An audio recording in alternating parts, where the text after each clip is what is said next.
تو کل کی خبر جاننے والا کون ہے؟ سب بولو، کون جانتا ہے کل کیا ہونے والا ہے؟ تمہارے ساتھ کیا ہونے والا ہے؟ تمہارے ہاتھوں سے کیا ہونے والا ہے؟ کل تمہیں کتنا نفع ملنے والا ہے؟ کل تمہیں کتنا نقصان کا سامنا کرنا ہے؟ ارے کل کی خبریں نہ نبی جانتے ہیں، نہ صحابہ جانتے ہیں، نہ ولی غوث کتب ابدال جانتے ہیں۔ کل کی خبریں کون جانتا ہے؟ اللہ جانتے ہیں، صرف ایک اللہ جانتا ہے اور کوئی بھی نہیں جانتا۔ وما تدری نفس ماذا تکسب غدا، کیا کماؤ گے کل کون جانتا ہے؟ کیا ہوگا تمہارے ساتھ کون جانتا ہے؟ اللہ جانتے ہیں۔ نہ کوئی نجومی جانتے ہیں، نہ کوئی عامل جانتے ہیں، نہ کوئی پیر فقیر جانتے ہیں، کوئی نہیں جانتا کل کی خبریں۔ کون جانتا ہے؟ اللہ رب العزت جانتے ہیں۔ وما تدری نفس بأی ارض تموت، قرآن نے 5واں دعویٰ کیا ہے۔ کون کہاں مرے گا، کس حال میں مرے گا، کون جانتا ہے؟ آج تک کسی نے کہا، کسی نے دعویٰ کیا میں ایسے مروں گا، میری اتنی زندگی ہے؟ نہ کسی نے دعویٰ کیا ہے، نہ قیامت تک کوئی کر سکتا ہے۔ کون جانتا ہے بھائی؟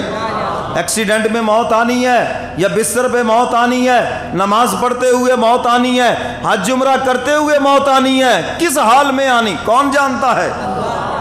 دنیا والوں میں کوئی نہیں جانتا، نبی بھی نہیں جانتے، صحابہ بھی نہیں جانتے، ولی غوث کتب ابدال بھی نہیں جانتے، کون جانتا ہے؟ اگرچہ ہر بات پہ ہم کہتے ہیں میں مر تو نہیں جاؤں گا جی، ذرا سی بیماری ہوئی تو ڈاکٹر کے میں مر تو نہیں جاؤں گا جی، اس کے پاس کیا گارنٹی ہے، اس کے پاس کیا ضمانت ہے؟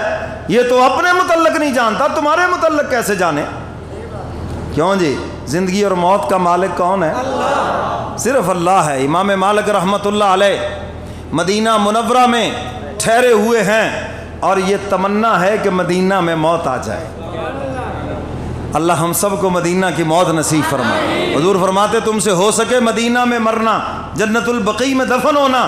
فرمایا یہ جنت البقیع والے میرے پڑوسی ہیں، جس طرح تم اپنے پڑوسیوں کا خیال کرتے ہو میں بھی اپنے پڑوسیوں کا خیال کرتا ہوں۔ اور فرمایا قیامت کے دن میں ابو بکر و عمر کے بعد سب سے پہلے جنت البقیع والوں کو اٹھاؤں گا اور میں سب سے پہلے ان کی سفارش کروں گا۔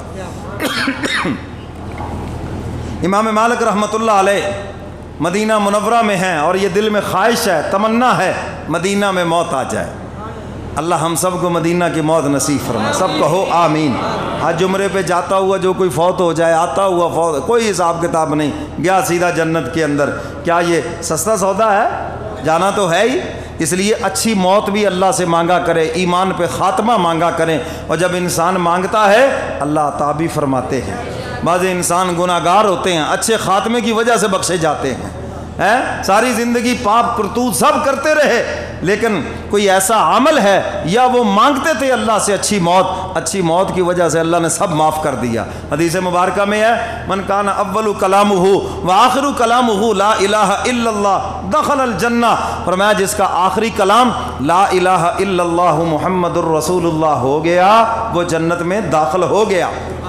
لوگ تبصرے کرتے وہ تو جی بڑا پاپی تھا، وہ تو جی بڑا مجرم تھا، وہ تو جی شرابی تھا، وہ تو جی کبابی۔ میں کہتا ہوں سارے جہان کے عیب اس کے اندر تھے، یہ جو آخری وقت اس کو کلمے کی توفیق عطا فرمائی یہ اس بات کی علامت ہے اللہ نے سارے گناہ معاف کر دیے اور اس کو جنت میں داخل کر دیا۔ سمجھ آ گئی بات؟ کسی کا آپریشن ہونے لگے، اس کو ڈاکٹر بے ہوش کرتے ہیں تو آپ کلمہ پڑھ لیں، اللہ کرے ایسا ٹائم نہ آئے، کوئی عزیز و قارب ہو خود ہو تو کلمہ پڑھ لیں، اگر دوران آپریشن ڈیتھ ہوگی فوت ہو گیا جائے گا سیدھا جنت کے اندر، کیونکہ آخری کلام لا الہ الا اللہ ہو گیا۔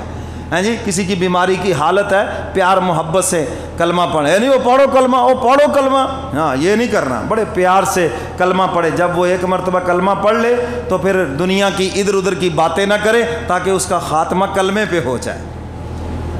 امام مالک رحمۃ اللہ علیہ روضہ رسول پہ بیٹھے ہیں اور یہ تمنا ہے روضہ رسول کے سامنے میری جان نکل جائے اور مجھے جنت البقیع میں حضور کے پہلو میں دفن نصیب ہو جائے۔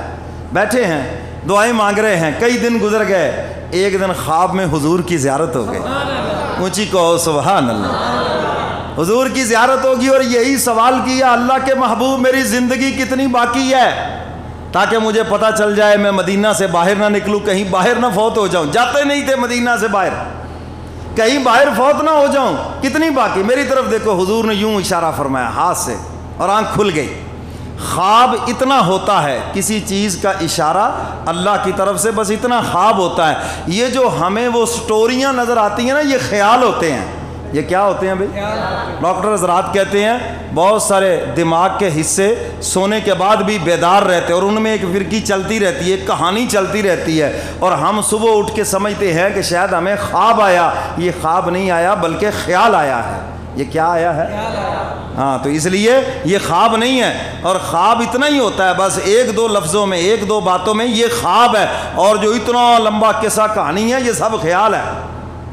اور دوسری بات یہ ہے، خواب میں بھی اشارہ اللہ کی طرف سے اس کو ہوتا ہے جو کھلی آنکھوں میں اللہ کے حکم پہ چلے، جو کھلی آنکھوں میں اللہ کے بولو اللہ کے حکم پہ چلے۔ اچھا، آپ اس ملازم کو اشارہ کریں گے نا جو آپ کا کہنے کار ہو، جو آپ کی بات مانے، اس کو اشارے سے کہیں گے مہمان ہے، اس کو چائے پلانی ہے یا پانی پہ ٹرخانا ہے یا جانا ہے تو واپس ہی نہیں آنا، وہ تنگ آ کے چلا جائے، آپ کی ساری وہ کیٹیگری وہی سمجھتا ہے نا۔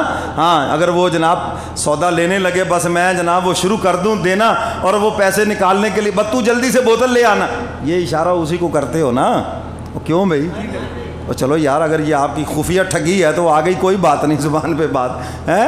تو میرے محترم سامعین، یہ آپ اشارہ اس کو کرتے ہیں جو آپ کے کہنے کار ہے، اور جو آپ کی بات ہی نہیں مانتا ہے ہی نافرمان، اس کو آپ آنکھ سے اشارہ کرے، وہ کہے گا چوری صاحب آپ کی طبیعت ٹھیک ہے؟ یہ کیا کر رہے ہیں آپ؟ کیوں مجھے اشارہ کر رہے ہو؟ ہیں جی، وہ آپ کے اشارے پہ نہیں چلے گا۔ تو اللہ بھی خواب میں اشارہ اسی کو کرتے ہیں جو کھلی آنکھوں میں اللہ کے حکموں پہ چلتا ہے۔ سمجھ آ گئی بات؟ امام مالک رحمۃ اللہ علیہ حضور سے پوچھتے ہیں یا رسول اللہ میری زندگی کتنی باقی ہے؟ دیکھو میری طرف دیکھو۔ حضور نے یوں اشارہ فرمایا، آنکھ کھل گئی۔ 5، اب 5 سال، 5 مہینے، 5 ہفتے، 5 دن، 5 گھنٹے، یہ تو اور مشکل ہو گیا ہے۔ بڑے پریشان ہوئے، اپنے ایک شاگرد کو بلایا، علامہ ابن سیرین رحمۃ اللہ علیہ، معبر ہیں اس امت کے بہت بڑے، ان کا دور ہے، زندہ ہے وہ۔ کہنے لگے جاؤ میرا یہ خواب علامہ ابن سیرین رحمۃ اللہ علیہ کی خدمت میں لے جاؤ۔ ایک بندے کو مدینہ میں خواب آیا ہے اور اس نے حضور سے یہ سوال کیا، اللہ کے محبوب میری زندگی کتنی باقی ہے؟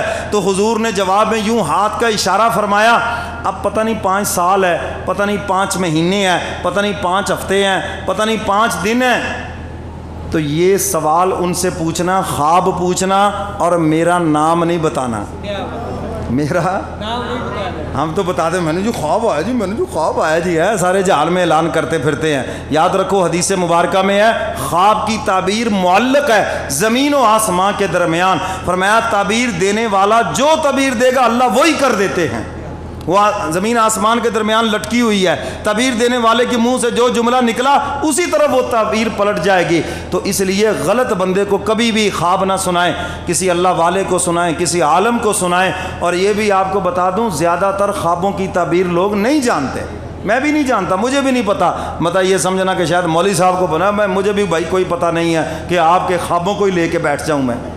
ہاں، تو حضور علیہ الصلوۃ والسلام نے یوں اشارہ فرمایا۔ اچھا، علامہ ابن سیرین رحمۃ اللہ علیہ کی خدمت میں شاگرد پہنچا، حضرت جی ایک آدمی کو خواب آیا ہے اور حضور کی زیارت ہوئی، حضور سے سوال کیا میری عمر کتنی باقی ہے؟ حضور نے یوں ہاتھ سے اشارہ فرمایا، فرمایا کس کو خواب آیا؟ پہلے یہ بتاؤ، ہر بندے کے خواب کی نوعیت اور ہے، کس کو آیا یہ خواب؟ اب اس نے کہا جی انہوں نے حکم دیا ہے کہ میرا نام نہیں بتانا۔ فرمایا تم نام بتاؤ یا نہ بتاؤ، مجھے پتا ہے اگر یہ خواب مدینے میں کسی کو آ سکتا ہے تو امام مالک کو آ سکتا ہے۔ میں نام لیے بغیر پہچانتا ہوں، اگر اتنی بڑی بات اور اتنا بڑا خواب اور اتنا بڑا اعزاز اگر کسی کو مدینے میں مل سکتا ہے تو وہ امام مالک رحمۃ اللہ علیہ کو مل سکتا ہے۔ اب شاگرد مسکرانے لگا، فرمایا ٹھیک ہے تم بتاؤ یا نہ بتاؤ، ہم سمجھ گئے۔ اچھا جی حضرت آپ تعبیر بتائے۔ فرمایا میں حیران ہوں، امام مالک رحمۃ اللہ علیہ جیسا عظیم محدث، عظیم انسان حضور کے اس اتنے واضح اشارے کو بھی نہ سمجھ سکا۔ حضور علیہ الصلوۃ والسلام نے فرمایا امام مالک 5 چیزیں وہ ہیں جس کا علم میں نہیں جانتا، صرف اللہ جانتا ہے۔ اور آپ کا سوال ان 5 چیزوں کے متعلق ہے، میں ان کو نہیں جانتا، اس کو صرف پروردگار جانتے ہیں۔ وما تدری نفس بأی ارض تموت، کون کب مرے گا، کہاں مرے گا، یہ اللہ جانتے ہیں، نبی نہیں جانتا۔ اس لیے حضور نے یوں اشارہ فرمایا، تیرا سوال ان 5 چیزوں کے متعلق ہے۔ سورہ لقمان کی یہ آخری آیت ہے، فرمایا یہ 5 چیزیں کون جانتا ہے؟ بولو بھی کون جانتا ہے؟ اللہ جانتے ہیں، دنیا والوں میں کوئی نہیں جانتا۔ علیم خبیر، وہ اکیلا جانتا ہے اور کوئی نہیں جانتا۔ اگر عقیدہ توحید پختہ ہو جائے، یہ جو 5 باتیں قرآن کریم نے بیان فرمائی ہیں، ان کے اوپر ہمارا ایمان پختہ ہو جائے، میں دعوے سے کہتا ہوں سارے مسائل کا حل ہو جائے، ساری پریشانیوں کا حل ہو جائے، نہ تمہیں نجومیوں کی ضرورت رہے، نہ تجھے عاملوں کی ضرورت رہے۔ ہاں، جب تیرا عقیدہ پختہ ہو جائے تو کسی چیز کی ضرورت ہی نہیں رہے گی۔ تو کل کی خبریں کس کے پاس ہیں؟ مستقبل کس کے ہاتھ میں ہے؟ اللہ کے ہاتھ میں ہے۔ تو جب اللہ کی ذات پہ اعتماد ہوگا، آپ کا ماضی بھی محفوظ، آپ کا حال بھی محفوظ اور آپ کا مستقبل بھی محفوظ۔ اللہ مجھے اور آپ کو قرآن و سنت پہ عمل کی توفیق عطا فرمائے۔ وآخر دعوانا